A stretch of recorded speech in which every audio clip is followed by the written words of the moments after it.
वैष्णवी शक्ति अनन्तवीर्या विश्वस्य बीजं परमात्माया सम्मोहितं देवी समस्तमेतत् त्वयि प्रसन्ना भुवि मुक्तिहेतु।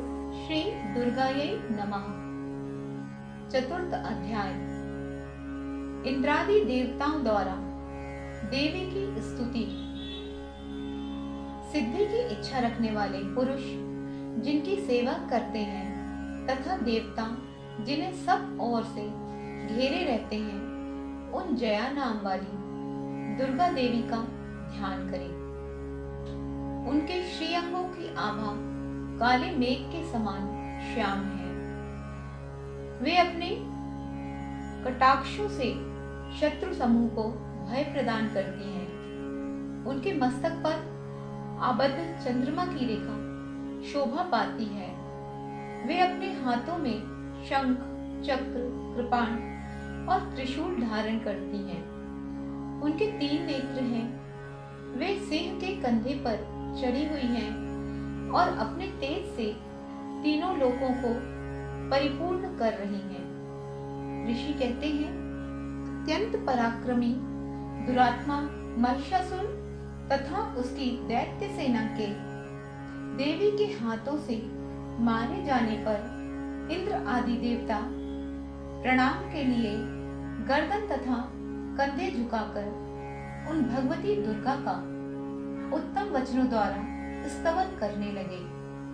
उस समय उनके सुंदर अंगों में अत्यंत हर्ष के कारण रोमांच हो आया था।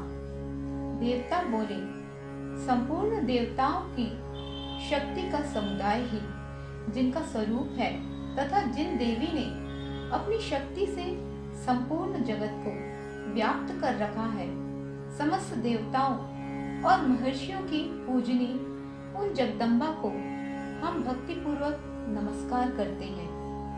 वे हम लोगों का कल्याण करें। जिनके अनुपम प्रभाव और बल का वर्णन करने में भगवान शेषनाग, ब्रह्मा जी तथा महादेव जी भी समर्थ नहीं हैं। वे भगवती चंडिका संपूर्ण जगत का पालन एवं अशुभ भय का नाश करने का विचार करें। जो पुण्यात्माओं के घरों में स्वयं ही लक्ष्मी रूप से, पापियों के यहाँ दरिद्रता रूप से, शुद्ध अंतःकरण वाले पुरुषों के हृदय में बुद्धि रूप से, सत्पुरुषों में श्रद्धा रूप से तथा कुलीन मनुष्यों में लज्जा रूप से निवास करती हैं, उन आप भगवती दुर्गा को हम सब नमस्कार करते हैं। हे देवी, आप संपूर्ण विश्व का पालन कीजिए।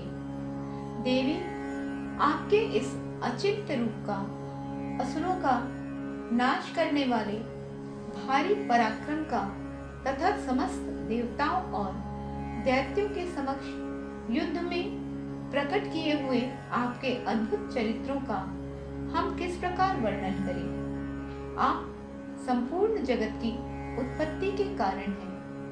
आप में सत्वगुण, रजोगुण और तमोगुण, ये तीनों गुण मौजूद हैं, तो भी दोषों के साथ आपका संसर्ग नहीं जान पड़ता। भगवान विष्णु और महादेव जी आदि देवता भी आपका पार नहीं पाते हैं।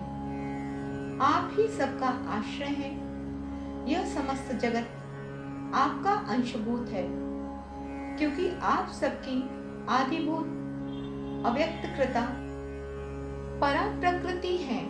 देवी, संपूर्ण यज्ञों में जिसके उच्चारण से सब देवता तृप्ति लाभ करते हैं, वह स्वतः आप ही हैं।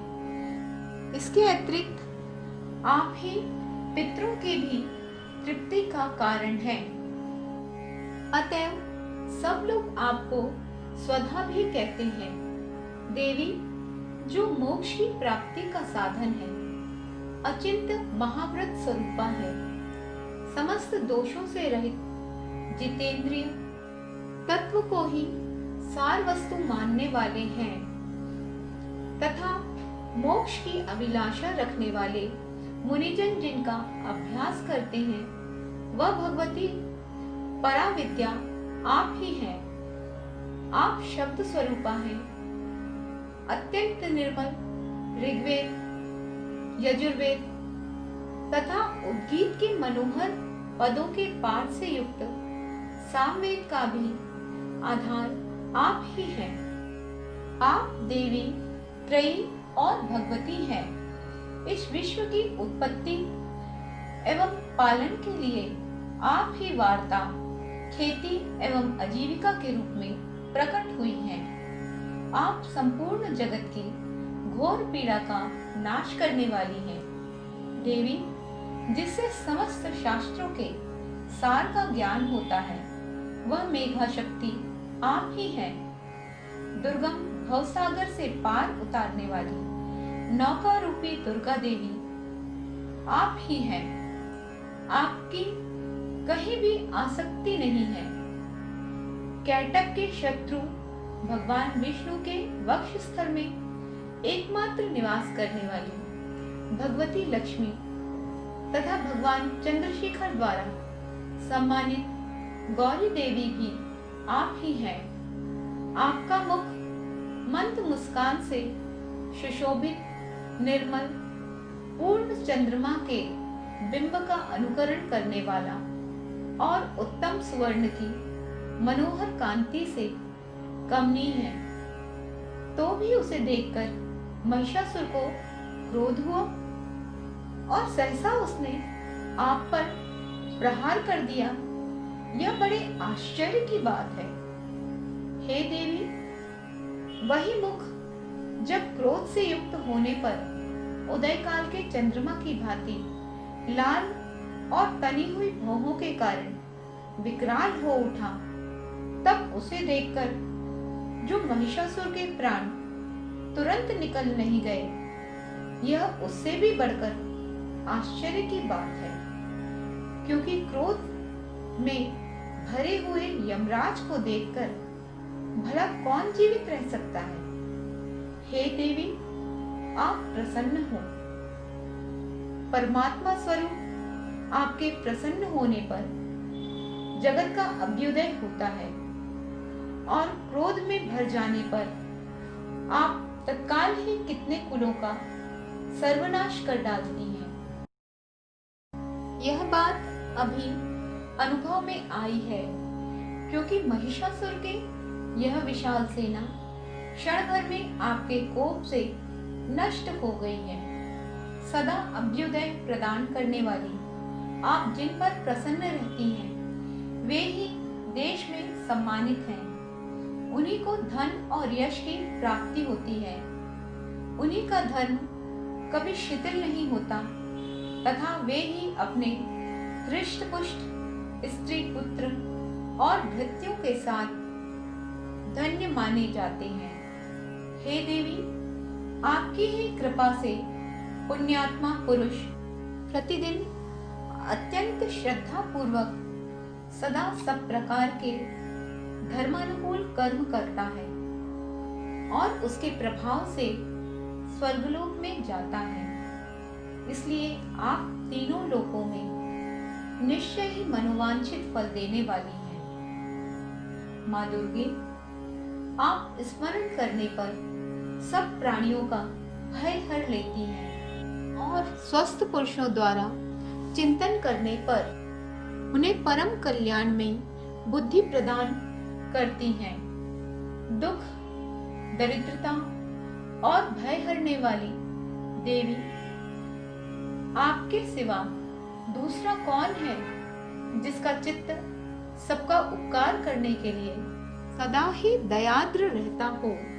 हे देवी, इन राक्षसों के मारने से संसार को सुख मिले तथा ये राक्षस चिरकाल तक नरक में रहने के लिए भले ही पाप करते रहे हों, इस समय संग्राम में मृत्यु को प्राप्त होकर स्वर्गलोक में जाएं। निश्चय ही यही सोचकर आप शत्रुओं का वध करती हैं। आप शत्रुओं पर शस्त्रों का प्रहार क्यों करती हैं? समस्त असुरों को दृष्टि पात्र मात्र से ही भस्म क्यों नहीं कर देगी? इसमें भी एक रहस्य है। ये शत्रु भी हमारे शस्त्रों से पवित्र होकर उत्तम लोकों में जाएं। इस प्रकार उनके प्रति भी आपका विचार अत्यंत उत्तम रहता है।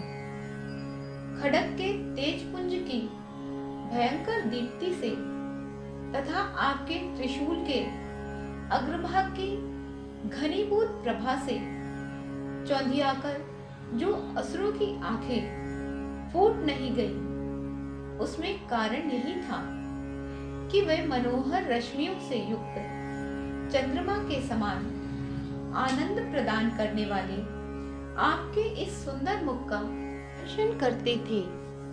हे देवी, आपका शील दुराचारियों के बुरे बर्ताव को दूर करने वाला है। साथ ही यह रूप ऐसा है जो कभी चिंतन में भी नहीं आ सकता और जिसकी कभी दूसरों से तुलना भी नहीं हो सकती, तथा आपका बल और पराक्रम तो उन दैत्यों का भी नाश करने वाला है जो कभी देवताओं के पराक्रम को भी नष्ट कर चुके थे। इस प्रकार आपने शत्रुओं पर भी अपनी दया ही प्रकट की है। वरदायिनी देवी, आपके इस पराक्रम की किसके साथ तुलना हो सकती है तथा शत्रुओं को भय देने वाला एवं अत्यंत मनोहर ऐसा रूप भी आपके सिवा और कहाँ है? हृदय में कृपा और युद्ध में निष्ठुरता, ये दोनों बातें तीनों लोकों के भीतर केवल आप में ही देखी गई हैं। माता, आपने शत्रुओं का नाश करके इस समस्त त्रिलोकी की रक्षा की है। उन शत्रुओं को भी युद्ध भूमि में मारकर स्वर्गलोक में पहुंचाया है तथा उन्मत्त दैत्यों से प्राप्त होने वाले हम लोगों के भय को भी दूर कर दिया है। आपको हमारा नमस्कार। देवी, आप शूल से हमारी रक्षा करें। अंबिके, आप खड्ग से भी हमारी रक्षा करें तथा घंटा की ध्वनि और धनुष की टंकार से भी हम लोगों की रक्षा करें। चंडिके, पूर्व, पश्चिम और दक्षिण दिशा में आप हमारी रक्षा करें तथा ईश्वरी, अपने त्रिशूल को घुमाकर आप उत्तर दिशा में भी हमारी रक्षा करें। तीनों लोकों में आपके जो परम सुंदर एवं अत्यंत भयंकर रूप विचरते रहते हैं, उनके द्वारा भी आप हमारी तथा इस भूलोक की रक्षा करें। हे अंबिके, आपके कर पल्लवों में शोभा पाने वाले खड्ग, शूल और गदा आदि जो भी अस्त्र हो, उन सब के द्वारा आप सब ओर से हम लोगों की रक्षा करें। ऋषि कहते हैं, इस प्रकार जब देवताओं ने जगत माता दुर्गा की स्तुति की और नंदन वन के दिव्य पुष्पों एवं गंधन, चंदन आदि के द्वारा उनका पूजन किया, फिर सबने मिलकर जब भक्ति पूर्वक दिव्य धूपों की सुगंध निवेदन की, तब देवी ने प्रसन्न वदन होकर प्रणाम करके सब देवताओं से कहा। देवी बोली, देवताओं, तुम सब लोग मुझसे जिस वस्तु की अभिलाषा रखते हो उसे मांगो। देवता बोले, भगवती ने हमारी सब इच्छा पूर्ण कर दी है, अब कुछ भी बाकी नहीं है, क्योंकि हमारा यह शत्रु महिषासुर मारा गया।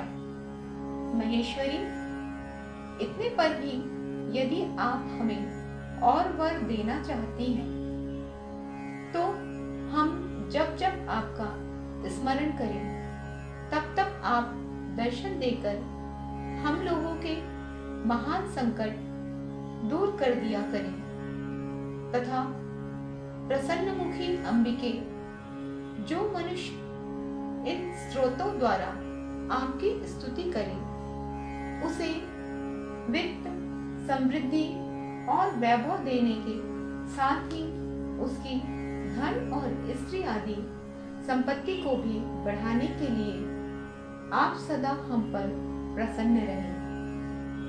ऋषि कहते हैं, हे राजन, देवताओं ने जब अपने तथा जगत के कल्याण के लिए भद्रकाली देवी को इस प्रकार प्रसन्न किया, तब वे तथास्तु कहकर वहीं अंतर्धान हो गए।